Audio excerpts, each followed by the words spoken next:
Spring is here, but since we're still locked indoors, why not create your own blossoms instead?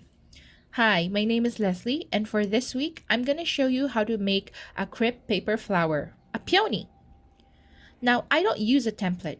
I prefer to cut them freehand to give that organic feel. I use crepe papers for this, but I've seen others use tissue or soft cardboards, but in my opinion, it won't be as pretty. Now, I won't be giving step-by-step instructions because I think the video is enough to give you an idea of the process.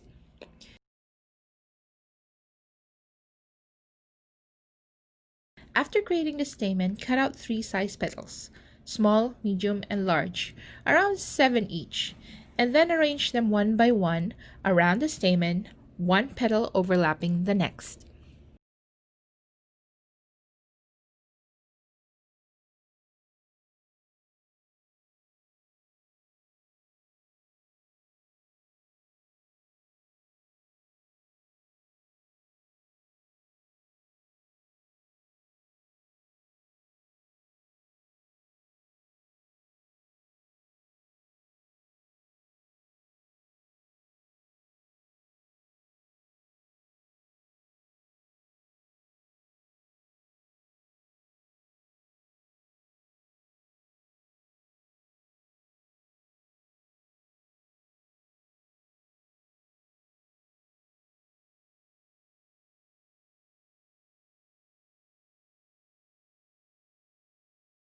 Here's the flower!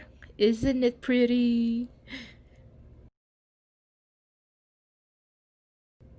Hope you like that. Keep safe, everyone, and do your part to flatten the curve. Thanks, and see you all next week.